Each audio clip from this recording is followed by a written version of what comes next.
Good day. I'm Wade Fox, and I'm your host for this session of Second Opinion. We've got a very interesting guest today that I think is going to bring a different perspective on a lot of things that we're used to seeing. I'd like to introduce Mr. Kamara Kay. Mr. Kay is running in the city of Lowell for the State House, I believe. Yes. And he's running as a Republican. It is always a privilege to have people that come from the big cities, as we say here in the little town of Westford. So I think he brings a different perspective, and we're going to learn a lot about the politics of the region by listening to how he is approaching the challenges that we've got. Indeed. Kamara, if you could start off, tell us a little bit about yourself. Well, first and foremost, I'd like to thank you for having me here on the Second Opinion, and WCAT for gracefully allowing me to come here today. So a little bit myself. I was born in Cambodia, and I lived through the Khmer Rouge regime in the 1970s. This is after the fall of Vietnam War. And I lived through it, and by 1979, my parents and I, or the family, have started to migrate away from Cambodia. So we lived through about 4 different refugee camps from 1979 to 1982. And by 1982, we, as a family, got here in the United States in Richmond, Virginia. From that point on, I went through my grade school for about 5 years and finishing my freshman year in Henrico County, known as Tucker High School, for about 1 year before my parents decided to move up here in 1987 in Lowell, Massachusetts. And then I graduated from Lowell High in class of 91. Should I continue? Yes. Did you, where you went to school, with college or? Yes, I did. I received my bachelor degree from Norwich University, class of 1995. Yes, I was a member of Corps Cadets. Okay. After only 9 years being in the United States, it was a rather interesting decision that I picked or select to go to Norwich University under the Corps Cadets. Now, that's a different, interesting. I mean, the language was different, the chaotic moment, the lifestyle. It was a little confusing, but after 4 years, and many years right now, since 1995 until now, it's like 21 years. It's, looking back, it's probably one of the best decisions that I made. Okay, so even though you have an immigrant background, you've got a lot of time in the Lowell area. Yes. And can you tell us a little bit about the district or the territory you're running for? Is it just strictly Lowell, or is it surrounding areas? Or what is the thing that you're going to capture and be a rep for? Well, the makeup of the district itself is the 18th district that makes up of the community known as the Acre and the other communities known as the Highland. Just basically, there's one section of Lowell itself, where it consists of about 2/3 of the populations are Asians and some other ethnic minorities that probably make up about half of the excuse me, non-Asiatic background. Okay. One of the questions I would ask you is that, you know, given the background and kind of the uniqueness of the city of Lowell, we here in Westford are always cognizant of what's going on there. But what do you see as some of the big issues that are driving you to want to run to represent the people there? I mean, what do you think that needs to be done now that you've kind of started to establish a system of understanding what the problems are in the city of Lowell? I mean, do you think that's established, or do you think we're still debating what should be done? Well, society is always a continuation of development from the beginning and continue to evolve itself, and then society itself will diminish and subside it. It's up to the people that are living in the area itself, in the group of the community, to get together and say, hey, we are seeing the different directions that our community is heading, whether it's heading, especially when it's heading in the wrong direction. It is up to community to get together to go ahead and speak up against and get what they see as a failure on their community in order to repair it or fix it in order to make the community much more prosper for the future. For me, I think there's a couple reasons that I am running for the state representative as a Republican. Number one, I think that I wanted to have I think there's a second, but let me address the first one. The first one is that since my inception here in the United States in 1982, I look back and reflect back, and I said, this is the country, this is the community that have given me a lot of opportunities, a lot of decisions that allow me to make, for better or for worse, in term along the way. Of course, like everybody else, going through the roller coaster of professionals and personal lives, including me. I think this is the best time for me to go ahead and give back to the community where I wanted to serve. I wanted to be the servant to the people. I want to be the servant to the community. I want to be the servant to make Lowell as a better place than what I have seen here, especially as I mentioned it earlier, the demographic in the city itself, it's about 1/3 of the population. This is the entire city, not just as the district I will be representing, is that the entire city makes up about 1/3 of 110,000 people that are living in there. So that's the Asian community, and some other communities make up about the other 1/4 or 1/3, and then it comes together itself will make about 100% on all of that. I see that the city itself has always been a city of immigrants. It welcomes a lot of people from different ethnic backgrounds and so forth. And come along the way, there's a lot of challenges in terms of education, in terms of economic prosperity. And from my experience in personal life and professional life, I firmly believe that education is a foundation to build a civilizations that we're looking at here, because that education itself will provide the vocational skills, the cognitive skills, or all type of skills for us to enhance, for us to be critically thinking in how we can come as an individual or a collective idea to make the community much better. And from that point on, from that collective ideas, we can go into educations and what skills do we believe that our city, our town, or anywhere else can be able to build on that will supply the demand of those skills. Well, since you brought it up, I'm going to kind of hop to one of my questions I had is, we've got a petition coming up, I think in the next election, dealing with charter schools. Yes, sir. How do you feel about charter schools? I mean, have you taken a position on it, or how would you suggest people look at this issue?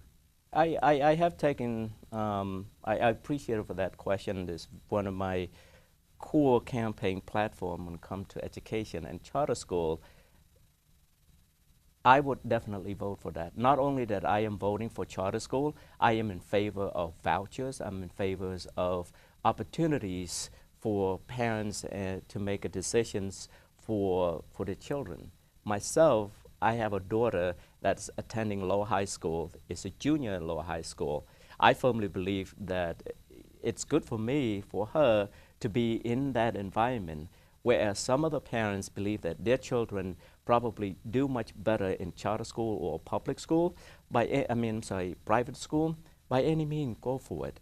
And on top of that, when we're talking about private school, I want to propose to give them a voucher, at least a minimum of 1/3 or 1/4 of the money that they already paid for the private school to be in terms of voucher or some sort of a tax deductible for them in order to help them what they believe is best to educate their children. Okay. I appreciate that, because a lot of people don't really have a good idea what charter schools do. Right. I think we're learning a lot about it.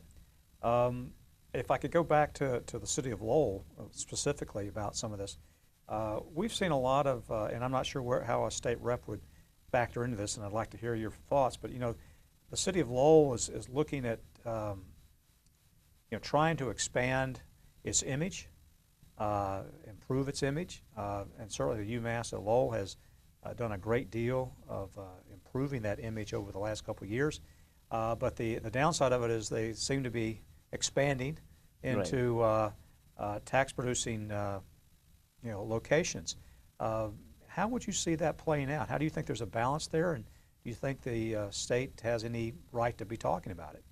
Well, the state can talk about it, especially when there's some rebellious communication or some hard feeling at one time or another between UMass Lowell and the city councils themselves, especially with the selling of the one of the condominium or apartment, I think it's Paco or Central. I can't remember the name of the apartment complex. My understanding is that once that building has been sold to UMass Lowell, they're looking at about $380,000 of taxes. Revenue has gone away. It's completely gone for the whole year. So there was big discussions about it and so forth. But my firmly belief is that yes, we talk about the lost revenue and all of it, but at the same time, I don't think the state or the city itself has a revenue collection issues at all. What we're looking at, we're dealing at here, we're having a spending problem. I hear in the national politics the reason why we need to increase the money in order to have funding some other program that cannot be sustained and so forth. I think at the end of the day, all of us, especially the government itself, needs to spend money like they spend their own money, like you, myself, or anyone else.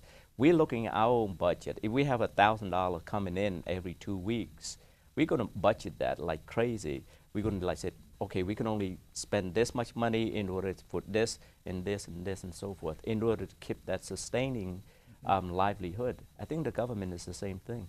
Okay.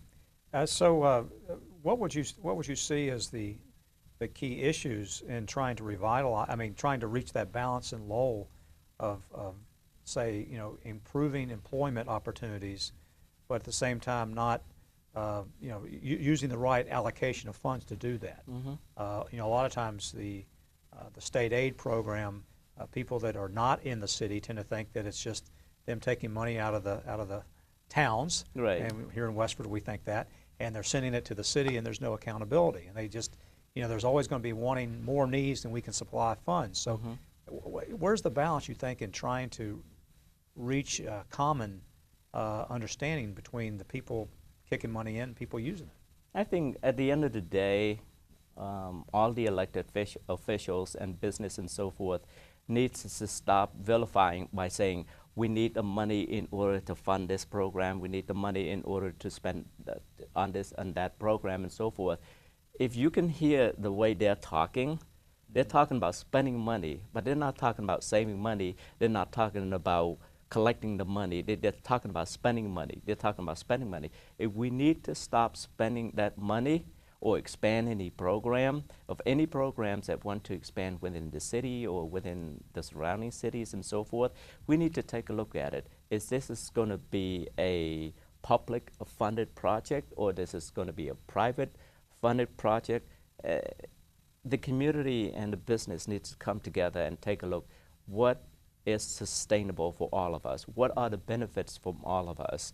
My opponent have been going around bragging about Kronos coming from Chelmsford, that having about 1,400 jobs coming into the Cross Point or the Old Wang building. I see that as a comical way of he's looking at it and say we're creating these jobs.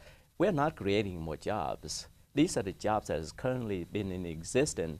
It's just Kronos itself is bringing their headquarters into the facilities.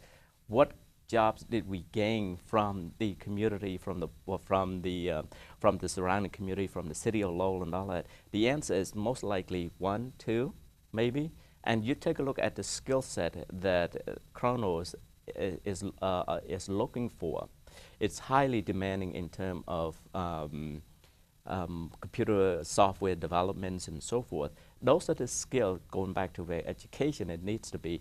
That's where we need to focus on. If we need to spend money and for the city to revise the city to make it much more vibrant. I firmly believe that we need to focus on educating to give students and the population, surrounding population, more of a vocational skills in order to compete for these high-paying jobs. Okay. I guess the easy way I would say that is that he's lucky that the town of Chelmsford doesn't get to vote in the Lowell Right. thing, because that's where all the jobs are coming from, right? Correct. Okay. Correct.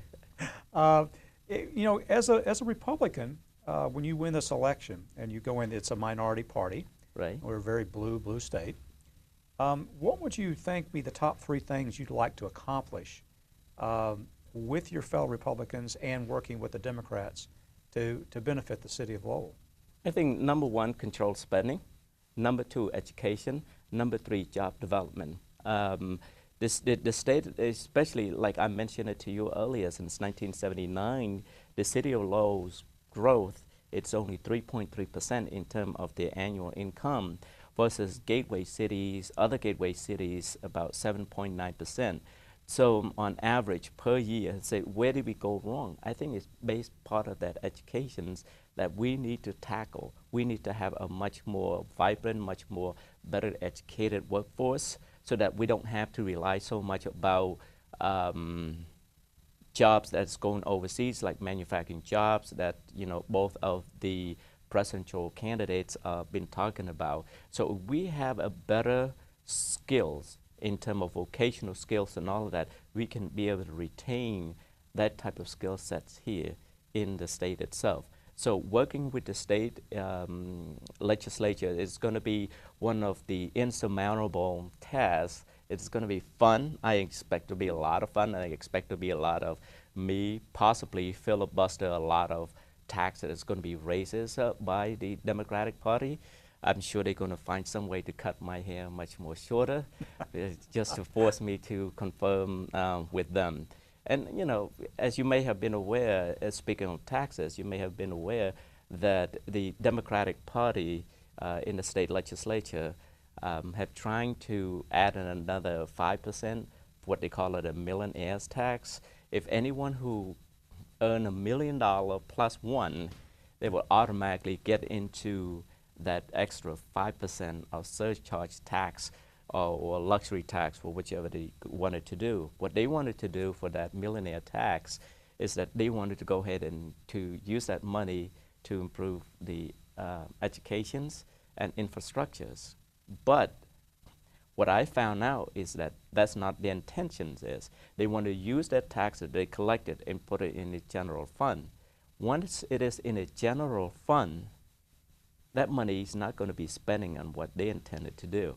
So I firmly believe, and now that, you know, we have that question on the ballots in this November here, to me, I'm going to be so critical of the state legislature here, especially my opponent, is that they are abdicating their responsibility as a state legislatures to tax the citizen, not to put this ballot here to allow the citizen to say, hey, do you want to tax yourself?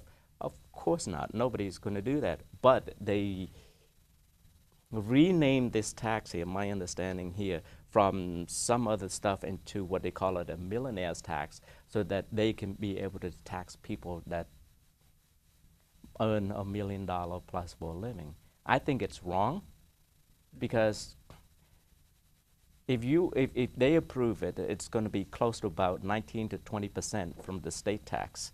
But what people fail to figure it out is that these folks already pay an additional 30% of their income on the taxes on their income from the federal level. So you're talking about if you earn $1 million with 20 plus 30, that's 50% of what they earn. Where did the money go? And then here we are vilifying people who got to where they need to be. For me, I don't want to have that type of class warfare. Okay.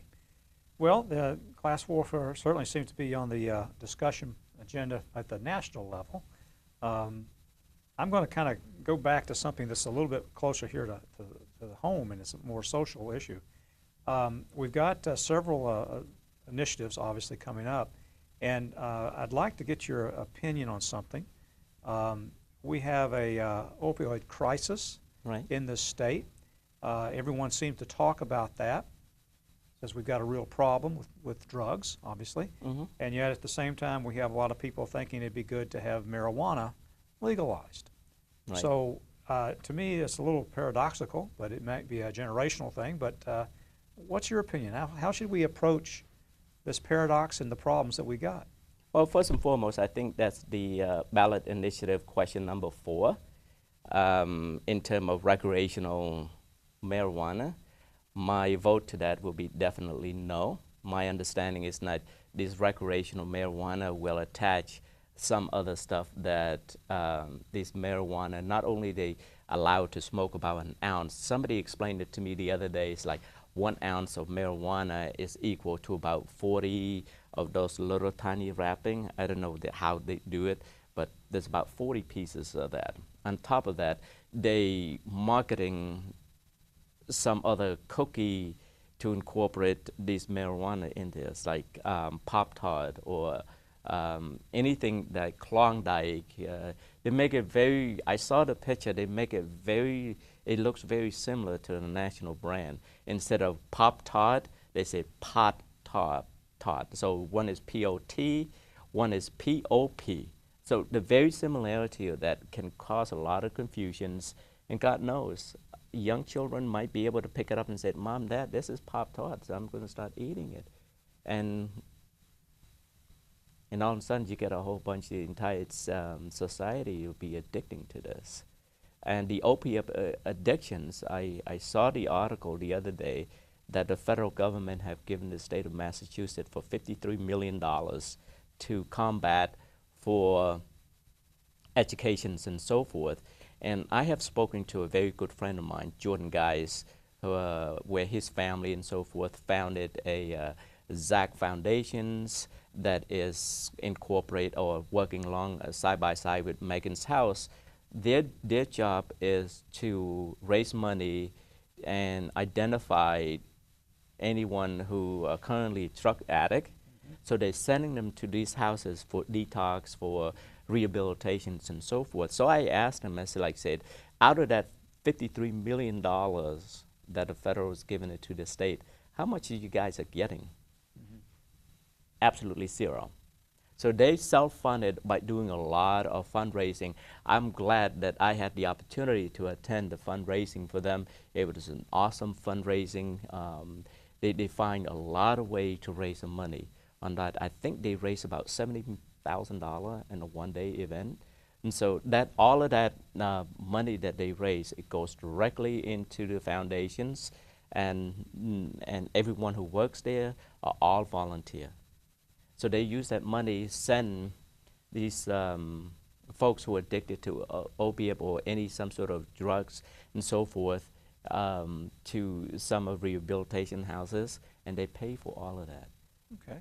So did that answer your question? It does. It's a paradox that I think a lot of the viewers have of, they just, they hear about how bad the situation is. Mm-hmm.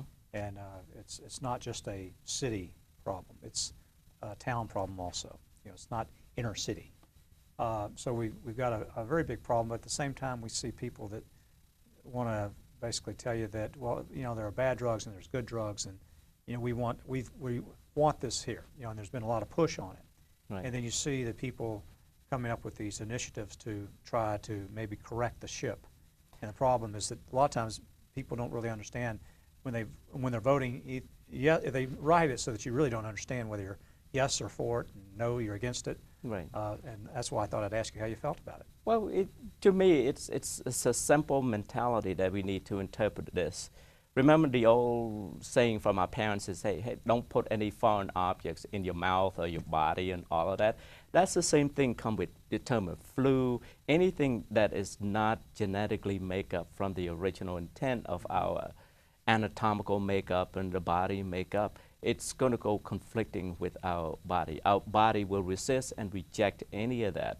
So if you put any chemical induced into our body to make ourselves feel good and feel great and mind altering I don't think it's a good way to do it. I mean, people have argued, fine, does that mean I'm going to, you know, violate their rights to induce any mind-altering chemical in their body?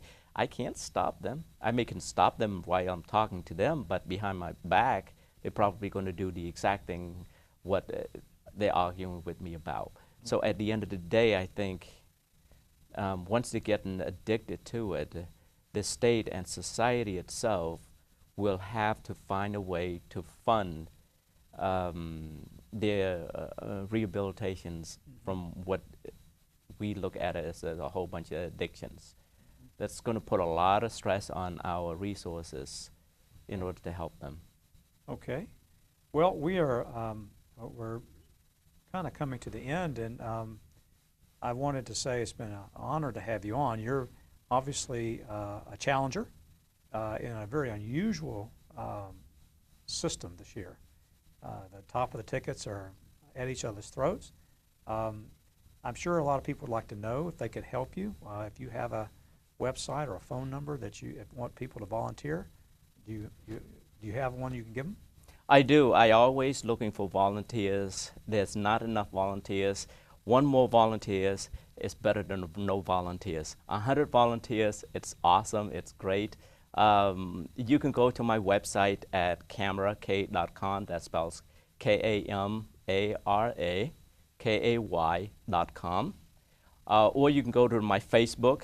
It's the same spelling of my name. Or you can go to Twitter, has my name spelled the same way, KAMARAKAY. Same thing with Instagram, KAMARA. And my phone number can be reached at 978-394-3514. And if I may, 978-394-3514. Well, great. And it's always a real pleasure to meet somebody running. But even more so that I can look at you and say this is truly an American success story. This is what, you know, the gateway cities and what the immigration system is supposed to do and work to bring people like you that are quality that want to give back to the community. So I want to thank you for coming on and hope that it'll be great success in the fall. Well, I appreciate it to you, WCAT, for the opportunity for me to be here, and I'm looking forward to the success of this campaign. So once again, I appreciate it. Thank you. And just remember, everyone, if you're ever confused, always get a second opinion.